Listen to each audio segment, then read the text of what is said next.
For centuries, we have respected and admired professional athletes for their agility, speed and endurance.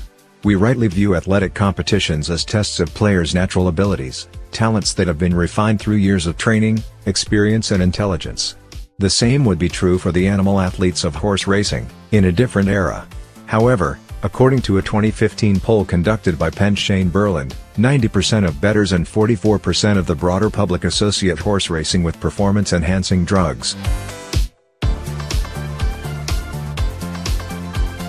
This means that the horse racing industry lags behind numerous esteemed professional sports programs that have all taken the steps needed to rid their competitions of illegal drugs and other forms of cheating. Part of the problem for horse racing, unlike, say, the National Football League, is that no unifying regulatory system exists.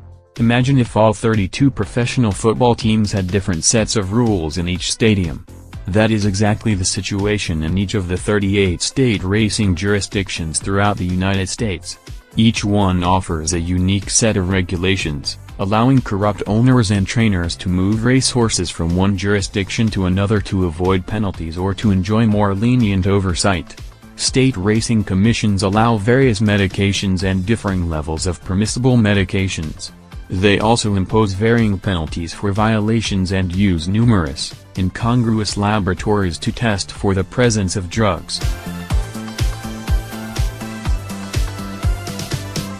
Uniform oversight and regulation of the industry are needed to stop unethical trainers and veterinarians from doping horses to improve their chances of winning.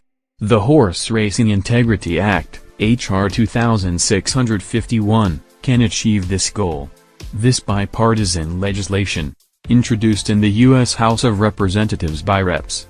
Andy Barr, RKY, and Paul Tonko, DNY, will establish a uniform set of rules, testing procedures and penalties. H.R. 2651 would create a private, independent horse racing anti-doping authority, the Horse Racing Anti-Doping and Medication Control Authority, HADA, responsible for developing and administering a nationwide anti-doping program for horse racing.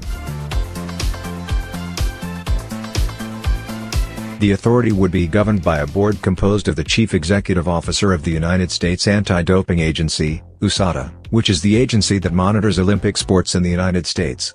It would also include 6 individuals from the USADA board, and 6 individuals selected by USADA who have demonstrated expertise in a variety of horse racing areas.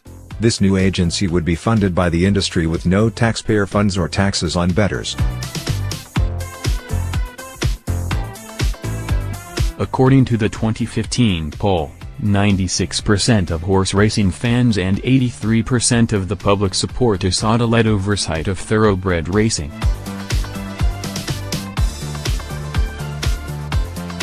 This legislation is crucial to protect the animals and jockeys of an industry that history has shown will not regulate itself. Overwhelming support for this measure exists among animal welfare groups such as the Humane Society of the United States and the Humane Society Legislative Fund. Backing for the reform is also growing throughout the racing industry, where industry insiders are uniting in support of the bill's passage.